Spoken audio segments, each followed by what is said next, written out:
Dia a todos. Nós vamos começar a nossa reunião conjunta. Queria agradecer a presença de todos, em meu nome, em nome do professor Baracá e professor José Maria. Hoje a gente tem uma reunião que é bastante importante, com alguém muito experiente, mas mais do que muito experiente, a nossa querida Valéria, né, da nossa biblioteca da Faculdade de Medicina. A Valéria tem feito vários eventos, seminários com as pessoas, colocando formas que a gente tem de melhorar tanto a nossa publicação, quanto escolher revistas. Então, ela tem feito um esforço grande. Lembrando a todos, só para não perder a oportunidade da nossa nômina institucional, que eu queria que você falasse também, né? Por que é importante usar a nômina do jeito que ela foi definida e não do jeito que cada um acha melhor. E hoje a Valéria vai estar falando com a gente sobre as estratégias para selecionar uma revista para a publicação, tá? Então, obrigada a todos pela presença. Valéria, a palavra está com você. Então, bom dia. É um prazer estar aqui, porque, para quem não me conhece, eu trabalho na faculdade há 37 anos. E quando eu entrei, não tinha nem computador. E eu tenho uma vida aqui dentro grandiosa por essa transformação da informação. E aqui no Beriro Langer era a biblioteca, quando a biblioteca tinha uma parceria com o HC, que as revistas vinham impressas, né? Que nós tínhamos o xerox, que vocês ficavam ansiosíssimos para ver as revistas.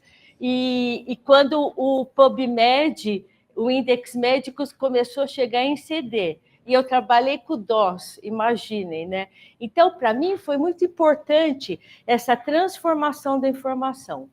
Hoje, a minha função na biblioteca é de participar das reuniões, das disciplinas de graduação, de pós-graduação. Depois eu vou falar para vocês a disciplina de pós da biblioteca, que vai ser em novembro. E a biblioteca tem essa preocupação de chegar nesse público imenso que é o nosso complexo HCFM USP. Então, eu agradeço, eu estou nervosíssima, estou tremendo, mas daqui a pouco passa. E então, vamos lá, eu estou à disposição. E tudo que a gente fala, a gente estuda, a gente se atualiza. E na área da saúde, né, e eu falo que a gente tem um grande privilégio, é onde tudo acontece, né, gente? Aonde as editoras, essas novidades chegam até nós, e nós temos o privilégio de estar na Universidade de São Paulo e a gente ter tanto conteúdo disponível. E o papel hoje do bibliotecário é esse, né, de passar informação. Então, vamos lá. Algumas estratégias, nós tentamos selecionar algumas delas e pôr de uma forma prática para vocês. Depois eu vou disponibilizar o nosso PowerPoint. E aqui é a página da biblioteca. A nossa página é elaborada por nós. Então, nós temos uma preocupação de colocar nela tudo que vocês podem encontrar de conteúdos. E se você se familiarizar, sempre entrar nela, você vai ver que tem todos os links. E uma outra coisa muito importante, que eu costumo brincar, é que o Google deixou a gente um pouco burrinho, né? Porque tudo você vai no Google e pronto. Mas, se você se familiarizar pela página da biblioteca, e aqui nós temos titulares, docentes, pesquisadores, enfermeiros, psicólogos. E quem é USP, vocês podem ter o acesso ao VPN. Todo mundo já ouviu falar do VPN? Não preciso me aprofundar. O VPN é aquele caminho que vocês têm para enxergar de casa, melhor ainda, né, as coisas que a universidade oferece. mas, principalmente, você ir pelo caminho da universidade. Então, nossa página é fm.usp.br/biblioteca. E, para quem não conhece a biblioteca, continuamos ali do outro lado da calçada, né? E eu sou da época da presença de atendimento presencial, mas uma das coisas que nós temos feito muito são os atendimentos online, pontuais no que vocês precisarem, tá? Então, essa é a biblioteca, que eu adoro, o nosso horário de funcionamento, e essa é a equipe. Vejam, somos 5 bibliotecárias para atendê-los. Cada uma tem uma expertise, né? Então, a Daniela, eu acho que ela vai vir, aqui hoje é a responsável pelo serviço de atendimento, eu, a Erinalva e a Cíntia, que são as mais novas, e a Marinalva. Então, é toda a equipe. E peço para vocês acompanharem a gente nas nossas redes sociais e por e-mail, né? Quero marcar um atendimento presencial, tenho dúvidas, preciso de ajuda, então nós estamos à disposição. Bom, então vamos entrar nesse assunto, né, que eu acho tão interessante e que são as dicas de quando eu estou escrevendo um artigo, né, Letícia? Estou acabando, posso pegar você de exemplo, Letícia? Ela me falou. Então, quando eu estou acabando a minha tese, nós sabemos que a universidade, e vocês têm que publicar, que a publicação, a produção científica da unidade é aonde nos colocam, aonde? Nas avaliações, nas pontuações, né, dos rankings, né, e nesse universo que mudou tanto a nossa vida, que é a publicação científica.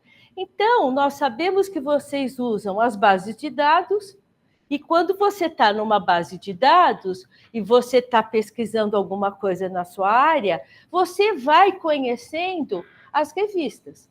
O nosso universo de revista é imenso, né? Imenso. Não dá para falar que a gente conhece todas. Não dá para falar. E como eu digo para vocês, eu não sei tudo. Eu sei o que eu estudo, o que a gente se atualiza. Então, eu tenho um universo de revistas, nós sabemos que algumas revistas dominam a área, né? Dominam no impacto, mas será que isso é mais importante? Então, eu conheço algumas e não sei todas. Bom, quando a gente fala que a gente vai conhecer uma revista, nós temos que pensar que as revistas também são avaliadas, não é verdade? Que as revistas têm critérios e têm alguns detalhes pontuais que elas precisam ter. Primeiro, o ISSN, que é esses identificadores que a gente chama e que a CAPES tem chamado de identificadores. Uma palavra que você me mandou, alguém. Espera. Bom, de identificadores. O DOI é o identificador do artigo. Então, todo o artigo hoje eletrônico tem um DOI. As teses também têm um DOI. Todo documento que está hoje na internet tem um DOI. O corpo editorial da revista é muito importante. Se a revista está ligada a uma instituição, a uma associação brasileira ou mundial, não é verdade? As instruções para o autor, a periodicidade. Gente, isso é um critério chave para a indexação, para a inserção de uma revista nas bases de dados. A revista é mensal, a revista é semanal, como, por exemplo, o New England, ele tem um dia para sair da semana, como a revista Clinics. Se a revista tem um atraso na periodicidade, na indexação, ela já vai tomar um cartão amarelo. Atenção! Então, isso é muito importante quando eu estou conhecendo uma revista. A indexação também. Indexação é aonde ela está inserida. Ah, ela está só no PubMed? Ou então, no nosso caso, né, na América Latina, no Brasil, no Caribe, ela é só do Lilacs? Ela está na BVS? Ela tem uma página? Ela é aberta, né? Qual é o idioma da revista? Nós aqui na faculdade, no nosso complexo, nós tivemos um exemplo muito bom de uma revista que emergiu, que é a Clinics. Ela era o quê, gente? Revista do Hospital das Clínicas, Faculdade de Medicina da Universidade de São Paulo. Uau! Ela era em português. Então, foi aquela reestruturação, aonde era o professor Maurício Rocha Silva, hoje é, né, o professor José Maria, já passou o professor Baracá, então ela foi emergindo, né? Nós vamos falar disso daqui a pouco. E a revisão por pares. Então, esses critérios, a gente checa. O ISSN. O ISSN hoje é o identificador da revista e tem o ISSN eletrônico. Então, é a chave da revista. Tudo bem até aqui? Bom, e o que vou levar em consideração na escolha da minha publicação? Então, primeiro de tudo, que todos os treinamentos que eu faço parte, que eu me atualizo, é ver qual o objetivo da revista e o seu escopo, que a gente esquece de ler, não é verdade? E uma outra dica entra na revista, veja os artigos que ela está publicando. Será que é a linha? Será que é o que eu estou buscando? Né? O que eu estou escrevendo? Então, os objetivos é importante. Essa visualização que é nacional ou internacional, os tipos de artigo e o público-alvo.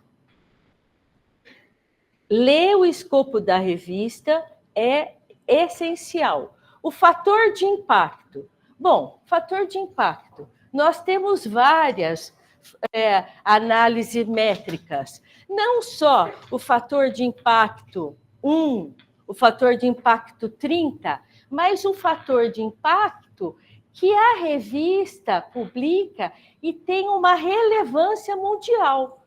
Hoje nós temos essas análises métricas que vão medir até o impacto do seu artigo, né, professora, no mundo. Quanto a mais você está na faixa mundial.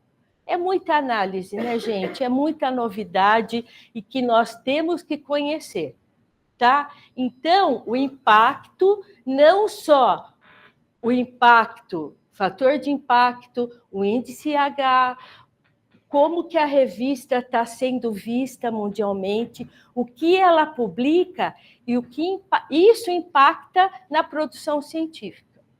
Indexação, já falamos disso, importantíssima. A visibilidade da revista, o idioma. Isso, a próxima etapa é o problema, né, gente? É o custo altíssimo, né? Poucas revistas estão com essa faixa com essa disponibilidade de não cobrar as taxas.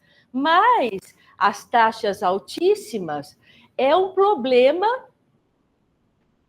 e a verba para publicação. Será que o meu programa de pós tem uma verba? O meu orientador, né, o que eu tenho que a universidade me oferece? E daqui a pouco nós vamos falar dessa parceria da universidade com as editoras. Tudo bem até aqui? E o desconto para os autores. Então, isso é, infelizmente, uma coisa que voltou, felizmente, a ser falado na universidade, né? A CAPES agora lançou, eu vou mostrar para vocês, aquela parceria com algumas universidades, desculpa, com algumas editoras. E a revista é predatória? Quem já ouviu falar dessa palavra? Ui, já ouvi falar e arrepiei. Então, o que é uma revista predatória? Bom, os descontos para os autores. Muito importante. Nós fazemos parte, né? A biblioteca faz parte de uma agência de bibliotecas de coleção digitais, que é a agência ABCD, que fica lá na cidade universitária e que coordena as compras, as verbas. Até uns anos atrás, nós tínhamos uma parceria com várias editoras, mas o que aconteceu? Não estava valendo a pena pelo custo, o que a universidade estava pagando, e pelo que estava sendo publicado. E aí veio todo esse entendimento que parou e que agora está voltando. Então, a CAPES agora está assinando, olha lá, com 5 editoras científicas, na área de saúde, de artes, e, desculpa, o PowerPoint aqui não está tão claro, algumas revistas.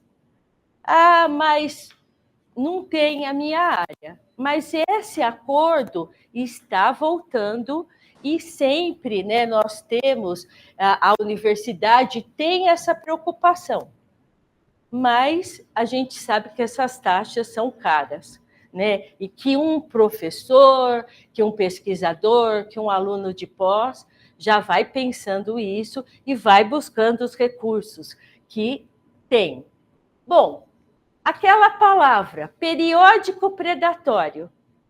O periódico predatório são revistas que começaram a ser editoradas agora, e depois eu vou falar das emergentes. Elas nos enviam, e vocês devem lembrar que até uns anos atrás, depois quem defendia a tese, tinha uma editora que procurava, né, os pós-graduandos, falava assim, você não quer fazer um livro? Lembra disso? Quem lembra? Lembra, professora? Lembra, gente? Lembra, né? Ah, você não quer publicar um livro? E todo mundo adorava. Mas aí tinha várias coisas por trás que era aquela propaganda enganosa. Uma outra coisa, uma revista predatória tem ISSN, às vezes eles colocam, gente, ISSN falso.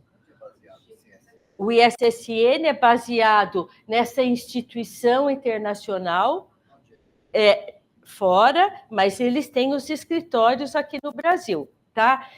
International Standard Serial Numbers. As revistas aqui, eu vou publicar um livro, é a Câmara Brasileira, é a Biblioteca Nacional, mas as revistas brasileiras também todas querem ter o ISSN, tá? Tudo bem? Te respondi, Marco? Agora... Opa, desculpa. Como?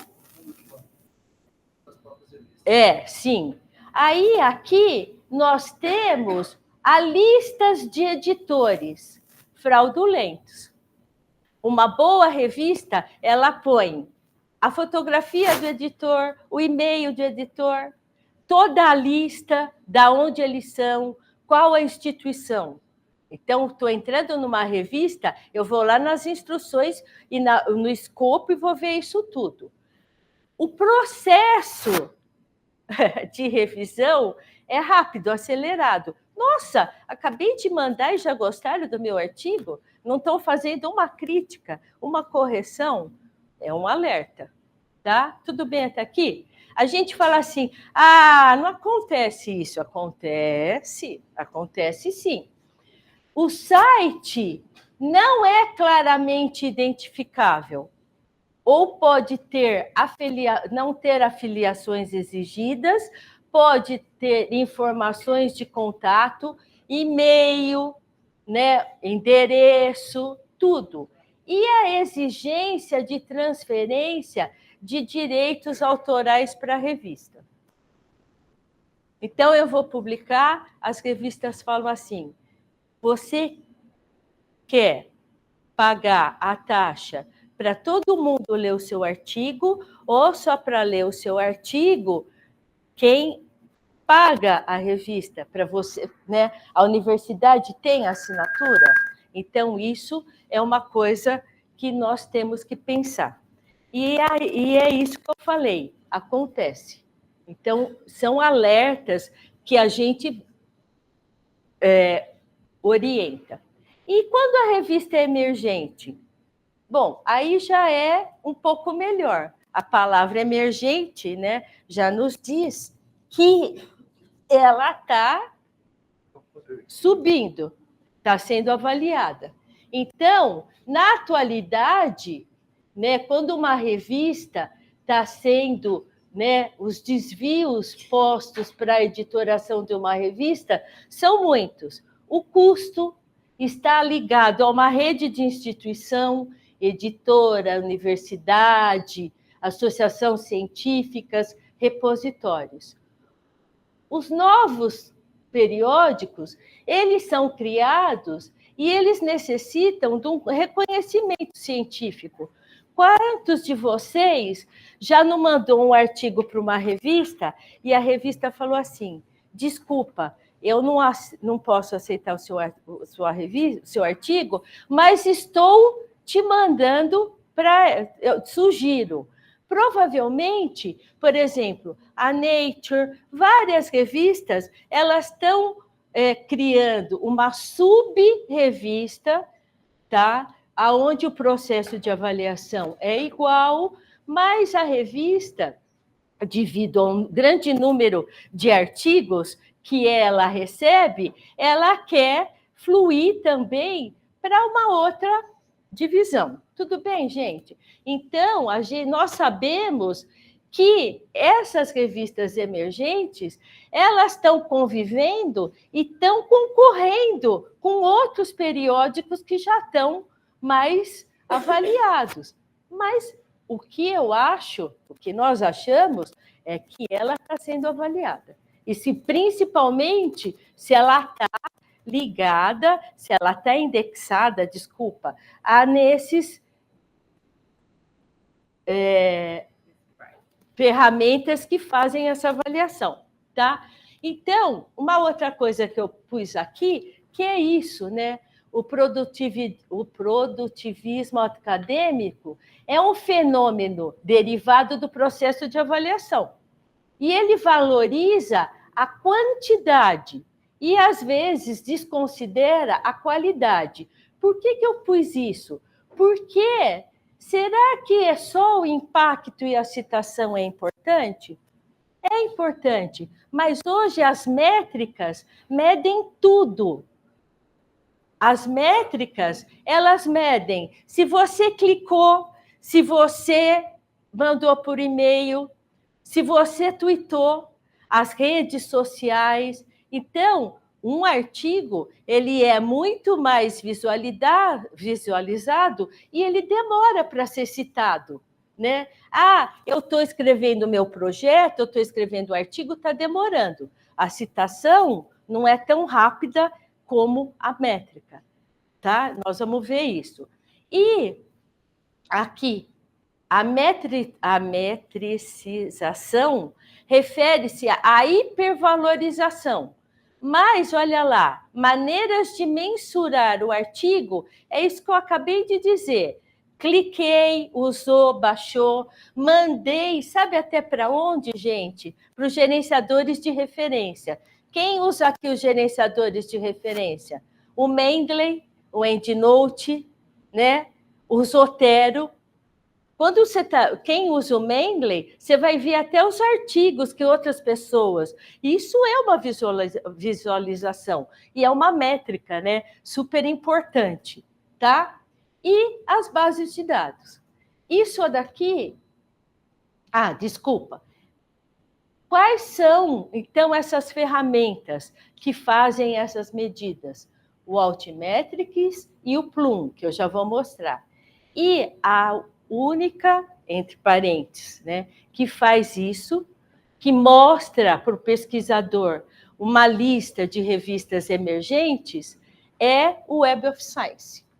O Web of Science, para quem não lembra, eu vou voltar aqui, vou pôr aqui, depois eu volto. Tudo começou com esse grande pesquisador, com esse grande professor, que é o Eugênio Garfield. Por volta de 1950, ele começou a pensar nessa rede de citações. Então, é a propagação do pensamento científico, a visibilidade e a utilização, o relacionamento entre os artigos. E era, né, gente, o famoso ISI. Quem não ouviu falar do ISI, né? Gente, lembra do ISI? Institute for Scientific Information. Aí foi comprado pela Thomson Reuters. Aí agora é a Clarivate, que é um grupo asiático. Olha isso, tá? Então, tudo começou por volta de 1950. Então, eu vou voltar aqui e vamos voltar aqui. A bibliometria e a citação.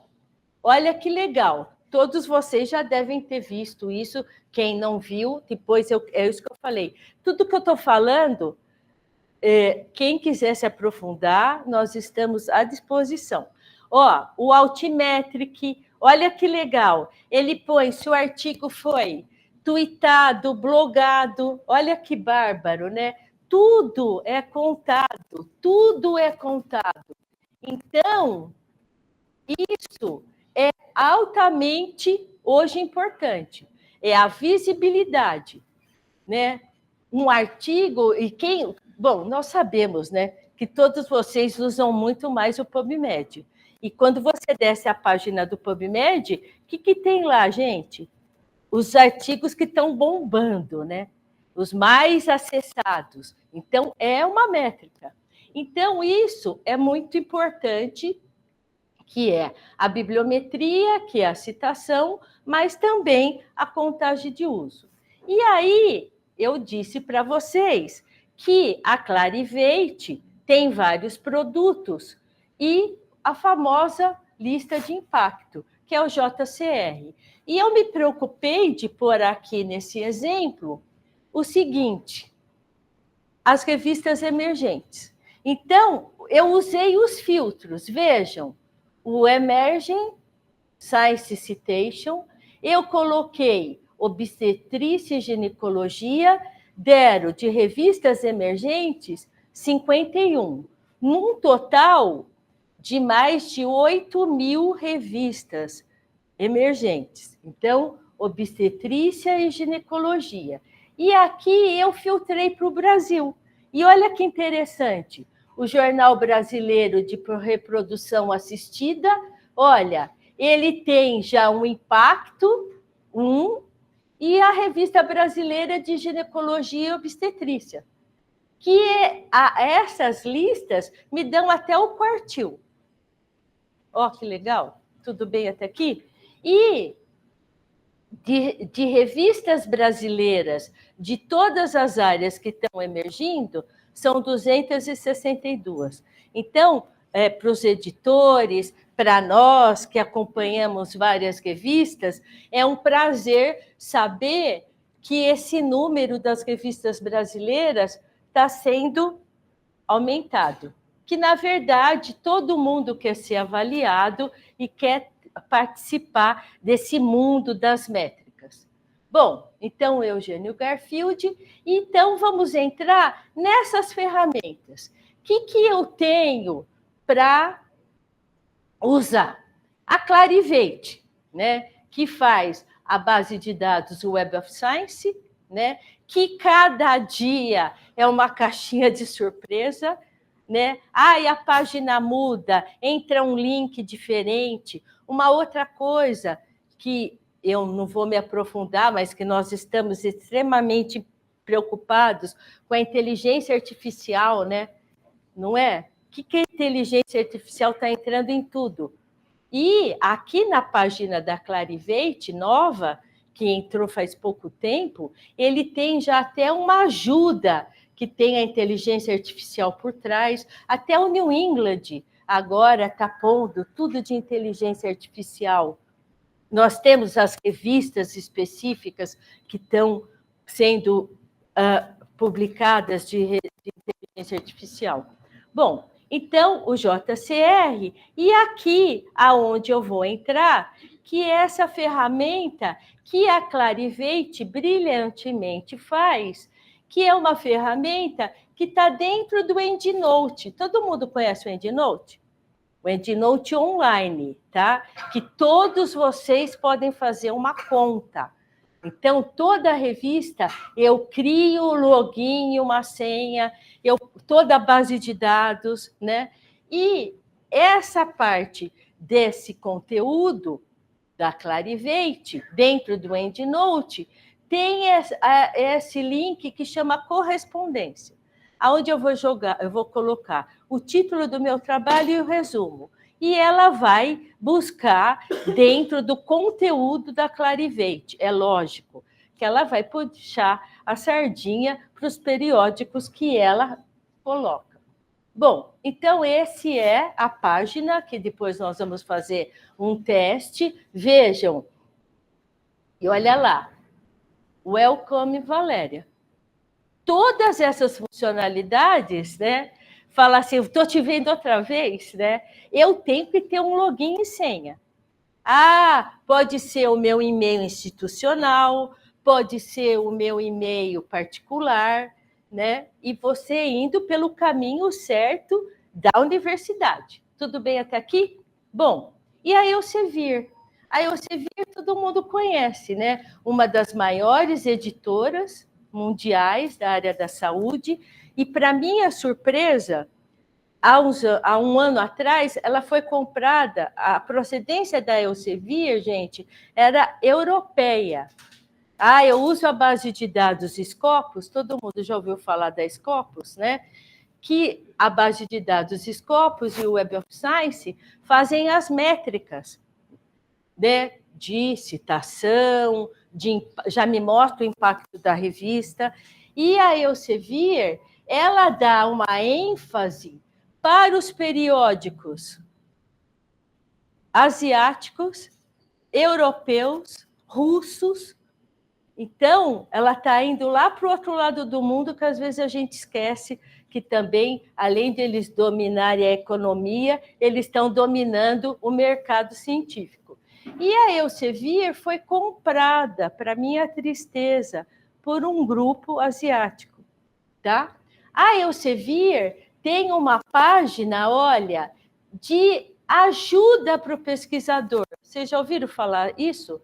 Que chama Research Academy.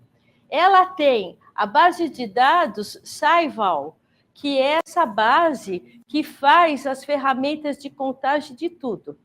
Né, professora? Como que meus artigos estão rodando, o que está atingindo a minha publicação a nível mundial. E o SJR, que é a lista de impacto das revistas. Quem dominava o mercado era o ISE, né? O JCR, né? Hoje a Clarivate, e aí eles brilhantemente vieram fazer também. Gente, o impacto de uma revista, essa análise não muda. O que muda é o conteúdo da base, né? O que ela abrange. E para nós, a Elsevier, ela indexa mais periódicos do que todas as bases brasileiros e latino-americanas. Então, olha o meu conteúdo, diferente das bases americanas. E aqui, o Journal Finder, tá? Que é a ferramenta que nós vamos usar para colocar o meu resumo, né, o título do meu trabalho. Bom, essa é a interface. Lembrando, todos vocês, que todas as bases de dados eu me registro, e eu tenho um suporte, um tutorial que eu vou ler para, né, para me desprender. E isso, né, professora, importantíssimo. O que a universidade pede para mim, para eu ter como um identificador de autor? Vejam, o mais conhecido por nós todos é o Lattes, mas o Lattes é o Brasil. Todo mundo conhece o Lattes? Conhece, é lógico. Eu tenho que ter. Mas, e quando eu vou para fora? Então, a Faculdade de Medicina, o nosso complexo, pede para que vocês tenham o Google Scholar. Por quê? O Google Scholar rastreia tudo. Até a citação de um capítulo de livro, da sua tese, enfim. Esses dois, antes de chegar na Scopus, o ORCID e o Research ID. Clarivate, então, está ligado a uma instituição, é pago. E o ORCID, que a gente conhece tanto, que toda revista põe, ele é livre acesso, ele não está ligado a nenhuma instituição. Por isso que ele aparece mundialmente em todas as revistas, né? É aquele símbolo, né, verdinho. Então, tem uma polêmica. Por que eu tenho que ter todos?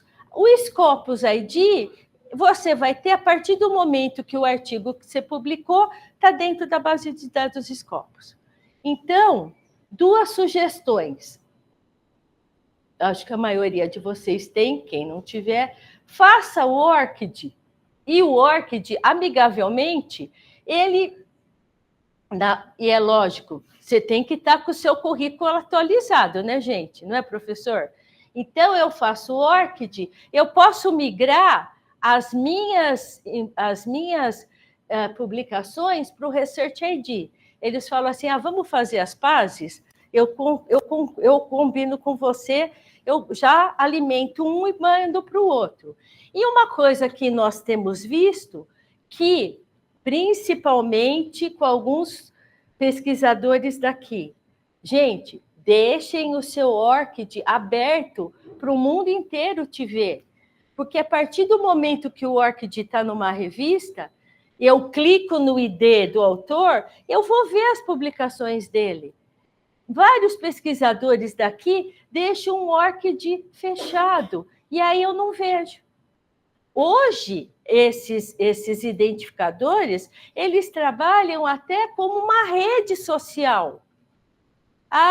Eu entrei num artigo, eu não vi que a professora Rosana publica mais sobre isso. Deixa eu ver o que a professora está publicando.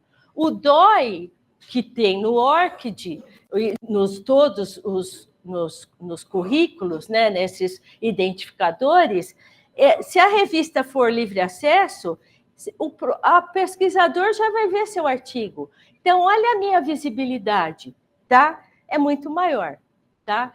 Então, e uma outra coisa que eu tenho visto, que até no ORCID, alguns pesquisadores estão pondo o link do currículo Lattes. Vocês já viram? Que legal. Então, eu tenho que ter, é uma orientação. É uma obrigação? E uma outra coisa importantíssima, né, professora? A minha filiação. Isso é um problema. Como que eu vou colocar da onde eu estou? Quais são as minhas afiliações?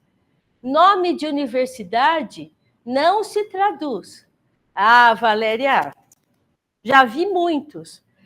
A biblioteca, na época, 17, depois de muito estudo e de muito suor, nós conseguimos fazer, junto com a diretoria da faculdade, a nossa nômina, que foi aprovada. E se eu clicar aqui, eu vou ver todas as orientações. Então, eu sou sempre do maior para o menor. É isso? Acho que é, do menor para o maior. Obrigado, professora. Eu estou... Então, Departamento de Obstetrícia, Hospital das Clínicas, Universidade de São Paulo, e toda essa critério, sem pontuação.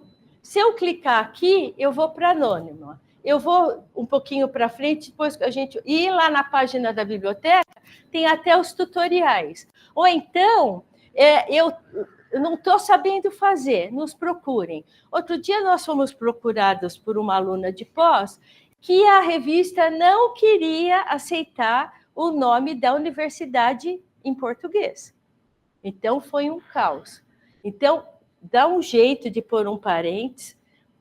É School of Medicine, é Faculty of Medicine, o INCOR é Heart Institute.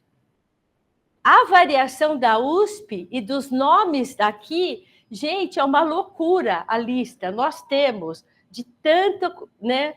Então, a nômina é importantíssima, tá? Primeiro, USP, FMUSP, que é aonde as instituições de fomento vão nos vasculhar para ver, desculpa o termo, mas é uma vasculha tudo, né? Em tudo. Deixa eu ver aonde, e é aonde nós somos avaliados. Deixa eu ver aonde a obstetrícia, aonde a ginecologia está publicando, o HC, a faculdade, o ICESP, né? Todos os nossos institutos. Tudo bem até aqui?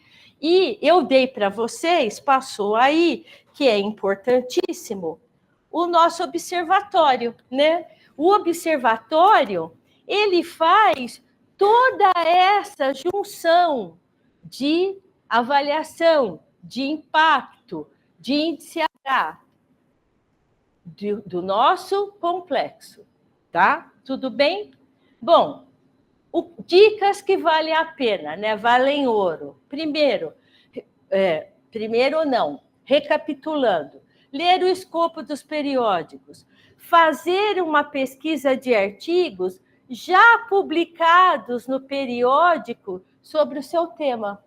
Eu quero publicar nesse periódico, deixa eu ver o que tem do meu tema, né? Deixa eu ver o que eles estão publicando na área. E isso outro dia eu escutei, eu falei assim, gente, você tem que agradar, né? Mencionar, pelo menos na sua referência, desculpa, no seu trabalho, uma referência da revista que você quer publicar. Então, a gente sabe que tem aquelas redes, né? Publica ali, publica aqui, enfim. Bom, comunique o seu trabalho para os seus pares. Promova a sua publicação. Eu tenho rede social, eu vou pedir para o meu departamento mandar. Vários departamentos, vários programas, né, professora? Tem aqueles quadros que você passa nos corredores e vocês veem, né, quem que está publicando. Isso é muito importante. Submeter o artigo apenas em um periódico por vez. Mas eu já vou ser mais rápido, vou submeter para vários. E dê a nossa ética. Uma outra coisa importante, usar as ferramentas para organização da seleção, a carta de apresentação, é onde você vai vender o seu peixe, né? Aqui na faculdade nós temos até, e eu vou passar no meu último slide, as disciplinas de escrita científica, né? Isso daqui, gente, por favor, perigo. Usem os detectores de similaridade. A palavra plágio dá uma assustada, né? Mas acontece. A universidade, tão preocupada com isso, há muitos anos comprou o Turnitin. E aí ele era disponibilizado só para os professores, só para os orientadores. E o que acontecia? A primeira palavra, quando a gente vai atender um aluno de pós, vai falar assim, o seu orientador já te falou do Turnitin? Não. Então, a universidade abriu para todos e as bibliotecas, nós, né, que eu tenho orgulho de falar, tomamos para nós. Então, a equipe da biblioteca, do atendimento, tem lá o Turnitin. Ah, Valéria, eu sou do HC e eu não tenho o direito de ter, que ele pede para você se cadastrar com e-mail institucional. Mas você pode pedir para a biblioteca rodar o seu projeto. Ah, e para eu entender o que vai me dar, viu, Letícia? Ah, quando você rodar o seu projeto, ele vai te dar um resultado. Ah, e o que eu vou prestar atenção? Será que eu citei certo? Será que eu esqueci? Tabela, figura, tudo, né, gente? Ele detecta tudo. Então, ele está te dando um alerta. E você vai analisar o que ele está te falando. Ah, qual é uma porcentagem de erro? Não tem. De similaridade? Não tem.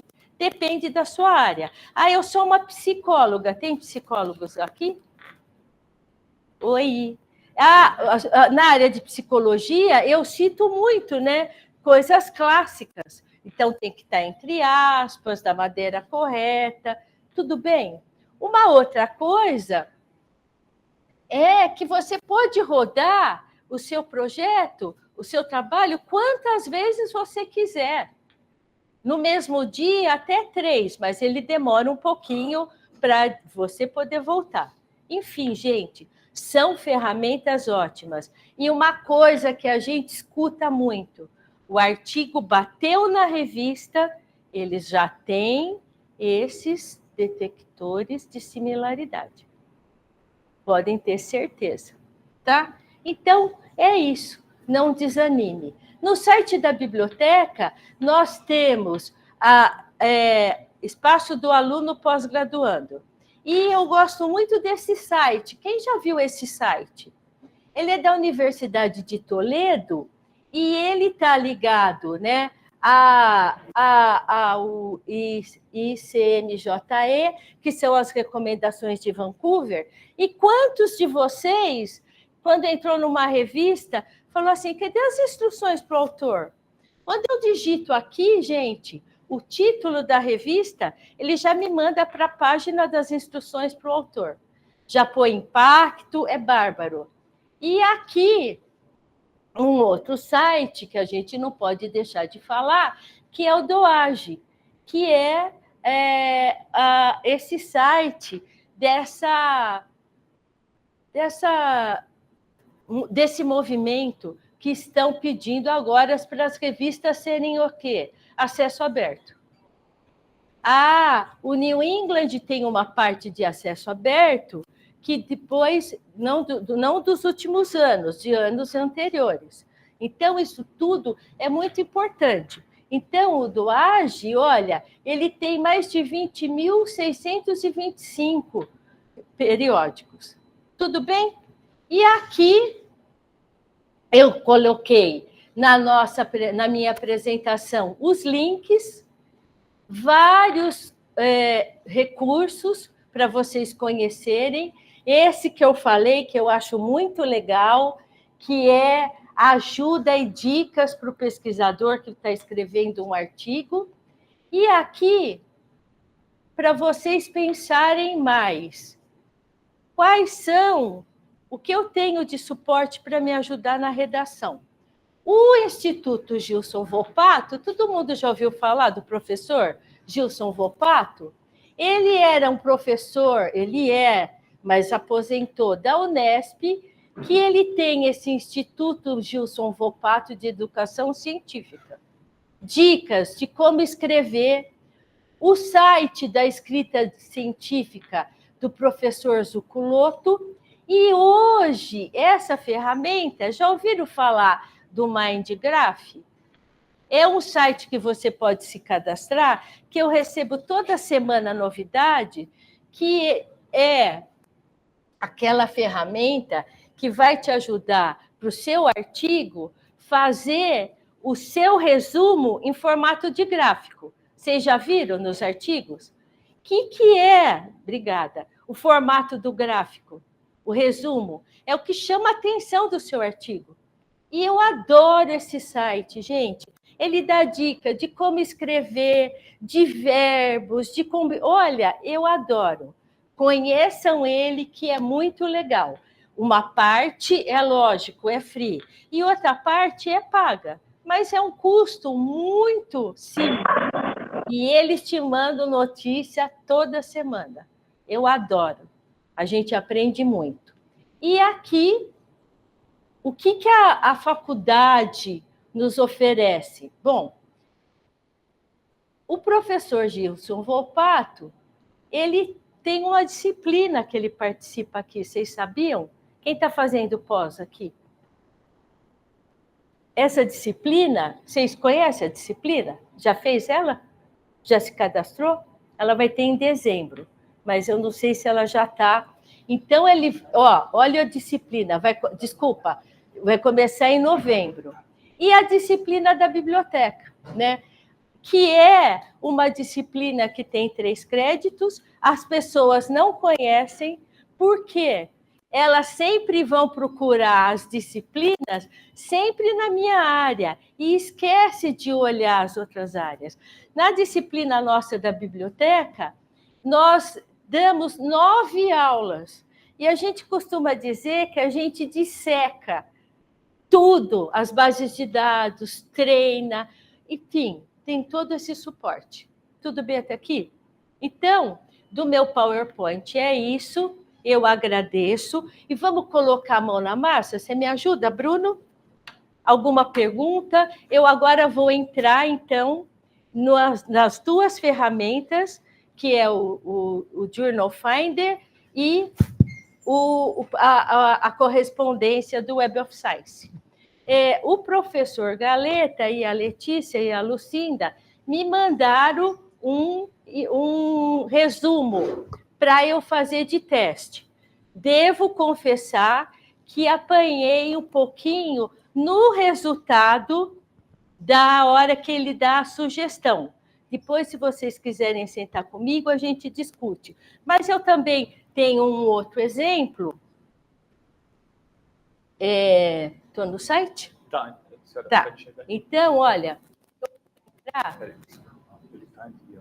Aonde? Deixa eu facilitar a sua vida. Gente, apesar de eu dar muita aula, tem hora que eu fico nervosa, vocês já perceberam? Mas acho que agora eu acalmei. Então, não era para eu fazer isso?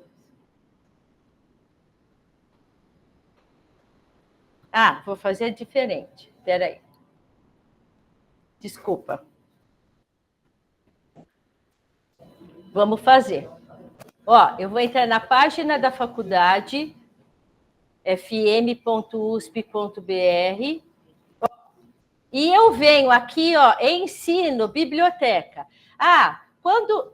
Algum problema?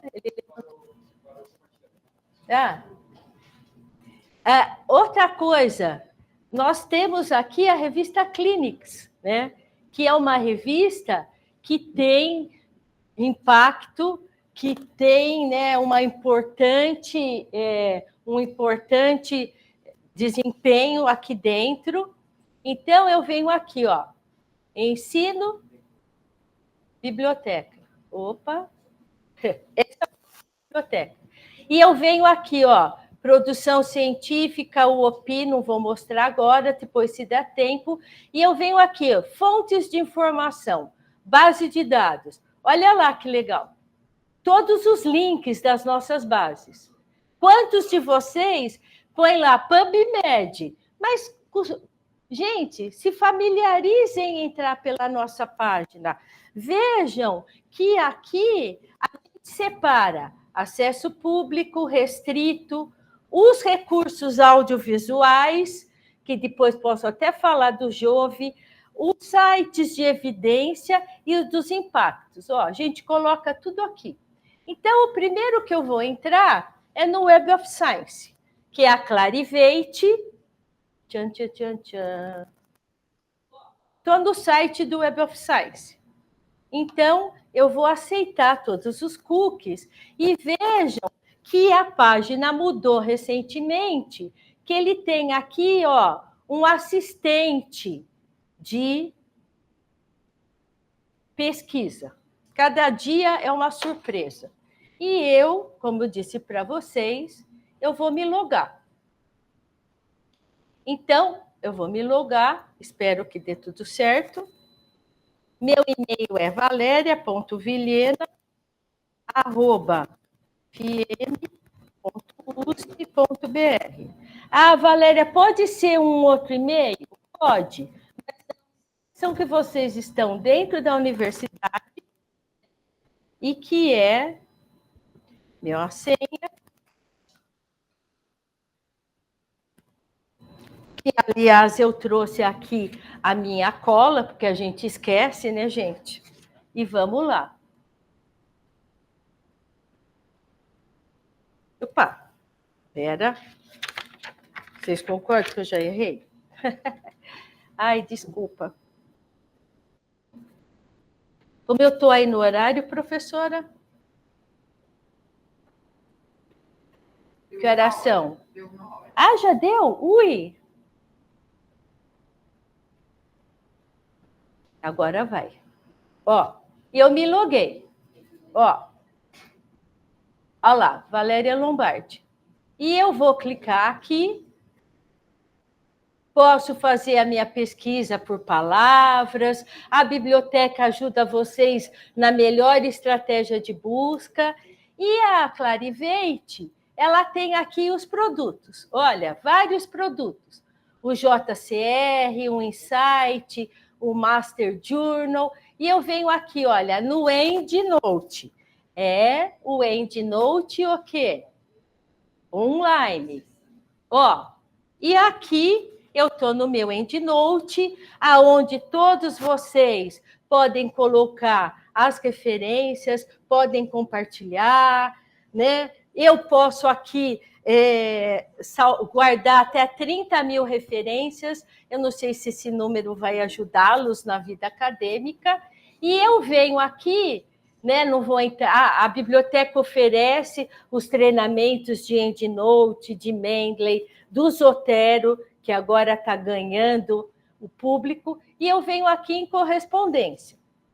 Quando eu venho aqui em correspondência, olha, ele vai me mandar para o browser do Master Journals e eu ponho aqui, ó, Search Manuscripts. E, opa! Não, ele vai direto, só um minutinho.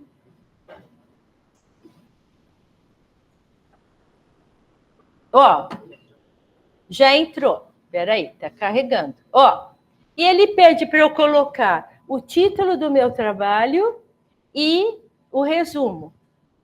Aonde está aqui o meu... Opa! Aonde está no meu... Acho que vai ter que minimizar para ela poder achar o... Me ajuda, Bruno. Outra janela?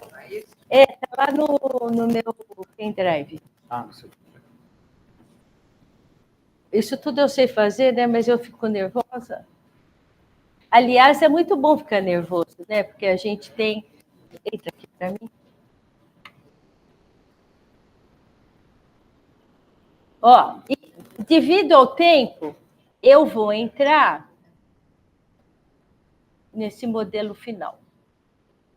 Professor, eu ia mostrar o da Letícia, mas eu vou mostrar esse daqui que eu já treinei bastante, e é lógico que a gente quer que dê um resultado, né, professora? E nós sabemos que quando a gente dá aula, tudo, às vezes, não dá certo. Então, é lógico que eu pedi autorização também para essa aluna. Veja o trabalho dela, que é simulação e telesimulação em estudantes.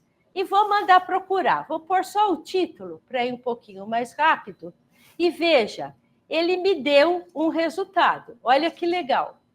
Mediante esse resultado, ele faz aqui toda a base de dados, ele tem uma ferramenta que eu posso personalizar. O Match Score é aonde ele vai te falar. Vejam que legal. Ele foi procurar as palavras do seu título dentro das revistas. Simulação e telesimulação ainda é um assunto mais raro, que eu pus no PubMed, deram só 126 artigos. Ó, que bárbaro. E ele vai me mostrar, olha, as opções das revistas. Olha lá. Os keywords, olha que... E ele vai me dando as opções. Ó. E eu vou conhecendo essas revistas. Para cada uma que eu quero entrar, e isso, gente, é lógico, você vai fazer de uma maneira muito mais pontual, com mais calma. Eu vou ver, vejam, olha que legal, as informações da revista. Aí ele já me dá a partir de quando a revista começou, a frequência, a região, o país, a periodicidade. Olha, o índice H, ó, as métricas, ó que bárbaro. E aí, é lógico, se eu quero conhecer, eu vou para o site da revista. Quando eu estou no site da revista, vamos lá, ó que bárbaro. Cada revista tem uma interface. Então, dentro dessa interface, olha lá que legal. Ele já me mandou, falou que a revista é acesso aberto. Ele já me mostra, olha, os artigos recentes. E eu posso aqui, ó, os acessos, ó, e eu vou para a página da revista. Cadê ela? Espera aí. Ó, o browse de indexação. Olha, aonde a revista aparece. Olha que lindo, tá? É lindo que eu me encanto, né? Com tantos, né? Mas eu acho, né? Então, eu vejo aqui. Ah, deixa eu ver o que a revista, então, está procurando, então, por exemplo, de simulation. Eu ponho aqui a palavra. E eu vou procurar, olha, dentro da revista. Olha lá que legal. E ele me dá os artigos. Ah, quando o meu assunto é raro, é melhor ou pior que tenha pouco ou muito? Não é verdade?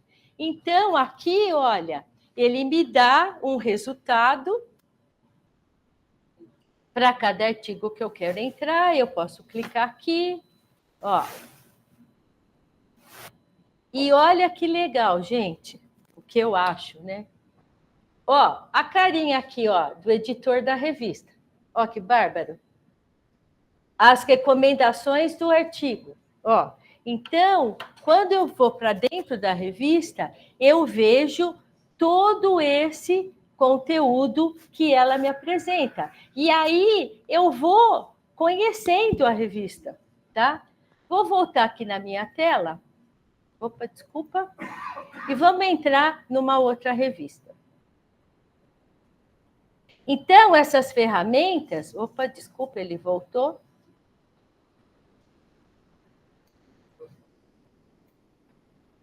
Vou lá.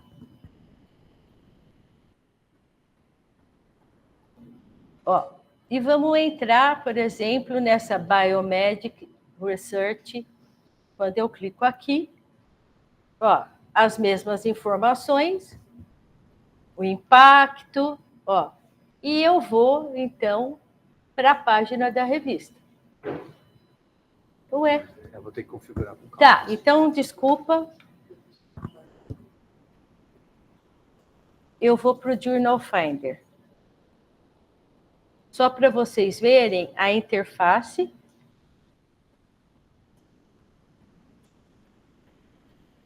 Ó, é uma outra interface. E aqui dentro do HC tem, né, essa... Vocês estão vendo? A gente tem várias ferramentas, né? Aqui. Journal Finder da Elsevier. Olha, a mesma coisa. Eu aceito. Aqui eu coloco o título e vou mandar procurar. Ó, e olha que legal. Olha essa interface, que amigável. Eu adoro fazer as críticas boas, né, gente? Não é, professor Jorge? Então, aqui, olha que lindo. Ele põe a capa da revista, o impacto.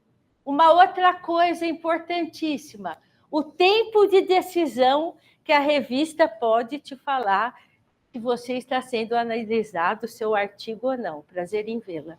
Então, olha lá que legal. O custo. Ai, tomei um susto. Olha o custo, tá? E aqui, ó, o tempo de aceitação. Essa interface é muito mais legal, né? Não estou fazendo, estou fazendo críticas construtivas, né, Lucinda? Olha, e eu vou vendo aqui as revistas. Ah, mas eu quero só acesso aberto. Olha os custos. Ó, a Fertility Sterility. Uau! E aí eu vou vendo as sugestões. Tudo bem até aqui? Posso entrar numa? Tá? Eu vou entrar nessa daqui, olha. Paciente do... E eu vejo o autor guide. E é lá aquilo que eu falei para vocês. Ó, já fui para a página das instruções para o autor, ó, da ética. Aqui, o corpo editorial. Ó, que bonitinho. Não tem segredo, né? Tem algumas revistas que põem até a fotografia. E aí eu vou fazendo uma comparação e vou conhecendo. Então, cada interface é para facilitar a nossa vida. Ah, é muita opção. É muita opção. Mas olha quanta coisa que a gente tem à nossa disposição. Ó, os editores, o escopo, uma coisa muito importante que hoje se fala muito, se a revista publica artigos de revisão sistemática, se a revista publica mais estudo de caso, fotografia, que a gente vê tanto, né? Então, se a revista quer que você faça, ó, vamos lá nos últimos...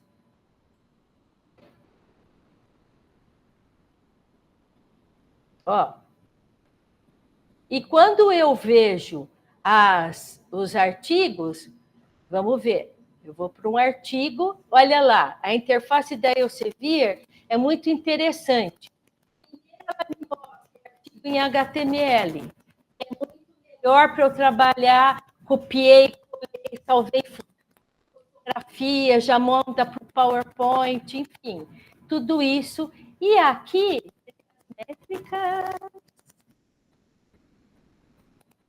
Cadê as métricas? Ó, como eu vou citar, vou adicionar no Mendeley, ó que legal. E aqui, o que é mais importante, quando vocês estão na sua casa, aqui dentro, ui, não deixou. Ah, era para ter. Acho que é algum problema aqui do computador. Ó, e olha que legal a interface da Elsevier. Ela fala, você está lendo aquele? Veja esses também. Ah, estou aqui no HC, e vou finalizar. A Valéria me enganou, né? Não tá baixando o PDF. Podemos ter problemas nas assinaturas, mas façam a lista, manda para o atendimento da biblioteca. A gente escreve até para os autores. Outro dia, uma pessoa queria um artigo de uns chineses que tinha acabado de sair de uma área de câncer. Adivinha? Chinês às vezes não responde. Eu mandei lá na China, era à noite, quando eu cheguei aqui, o artigo estava aqui.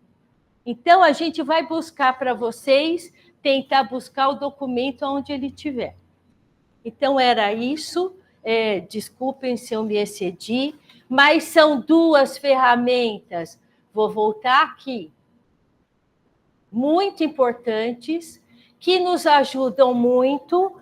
É lógico que tem todo esse problema editorial, mas, né, nós temos esses... Deixa eu só ver o que eu falei tudo. Bom, falei, por favor, deixem os identificadores de vocês abertos. Isso é muito importante. Identificadores persistentes, que a CAPES está falando, né? Que são todos. Que mais? As combinações, eu acho que eu falei tudo. E uma outra coisa que depois, quem quiser, está lá no meu PowerPoint. Tem uma revista muito interessante, que é a ética, a responsabilidade da pesquisa. Já ouviram falar dessa revista? Ela chama Accountability in Research. É muito legal para você ler, de publicar, o que eu faço. Então, é isso. Gente, queria Queria agradecer a Valéria, né? Agradecer também o pessoal que está assistindo de casa. Nós vamos abrir para pergunta. Eu sei que foi muita informação, né?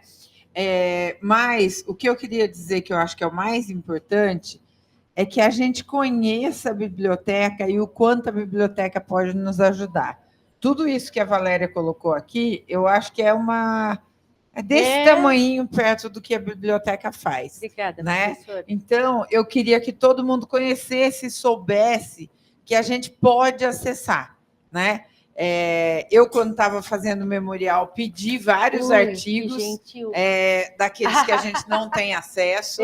E obrigada. A Lucinda chegou a pedir para mim, no outro dia estava tudo aqui.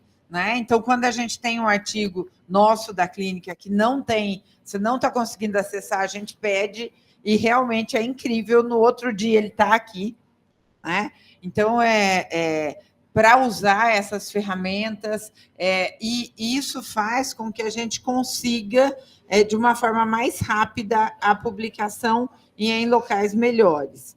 E outra dica também, né, naquele não desanime, eu sempre escolho 3, tá? Junto com os alunos, e a gente deixa os 3 já na ordem. Porque quando você leva o impacto da negativa, é muito importante que você tenha algo para olhar para frente.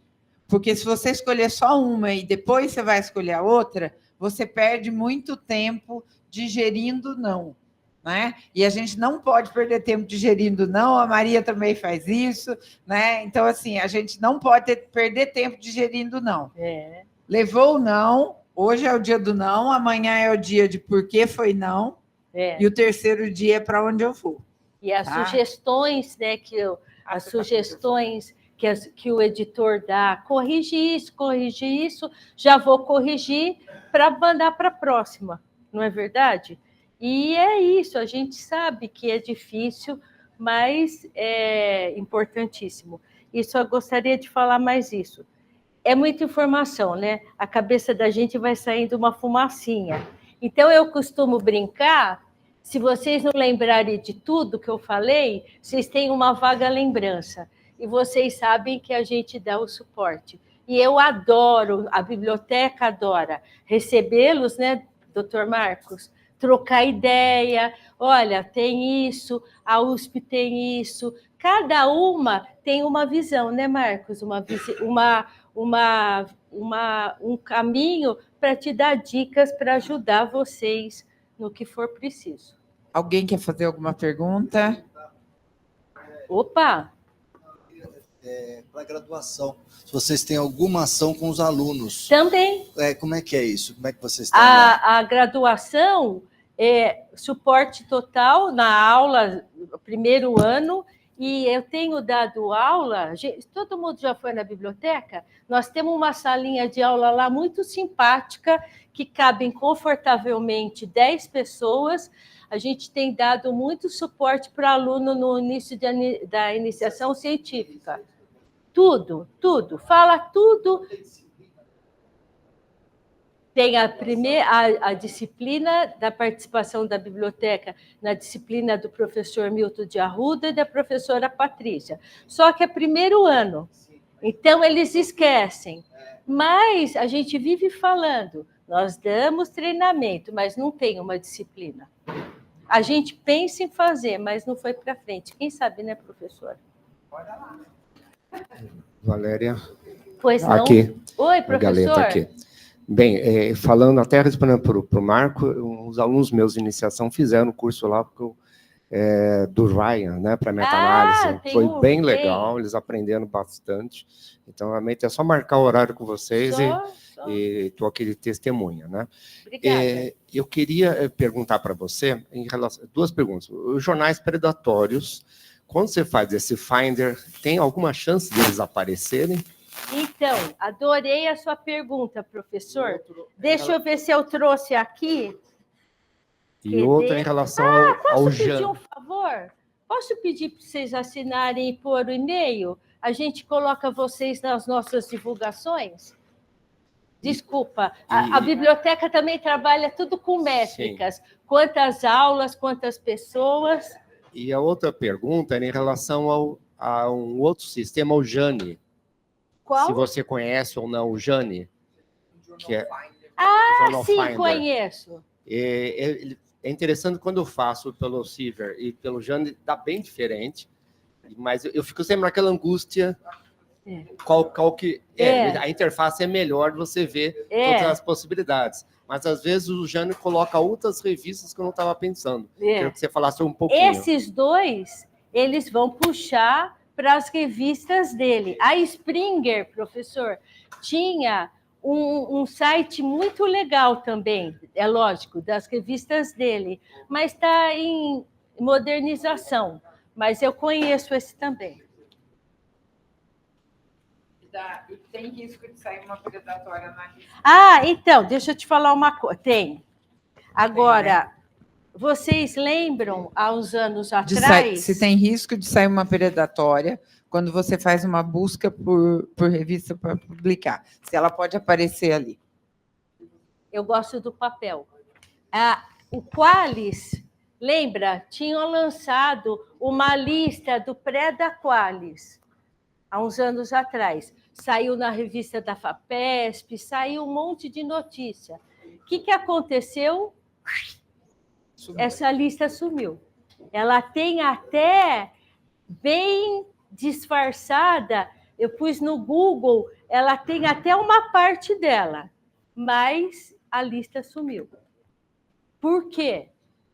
É a briga, desculpa o termo, das editoras, né? Mas uma outra coisa das predatórias, que é aquilo, né? Elas estão tentando... Um lugar ao sol. Um lugar ao sol.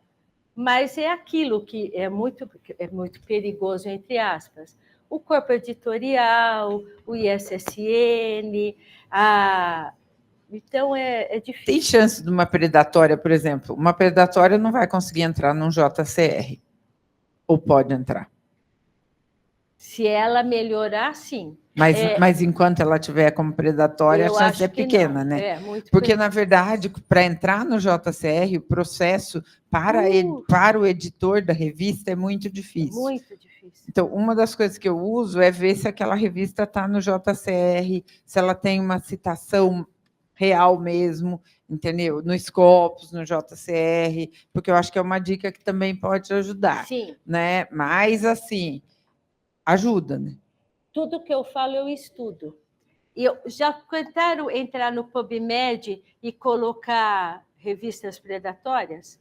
Eu tenho uma lista, olha, de vários artigos do BMJ, e uma deles, por incrível que pareça, a gente estava com problema na assinatura do BMJ. Já pensaram isso?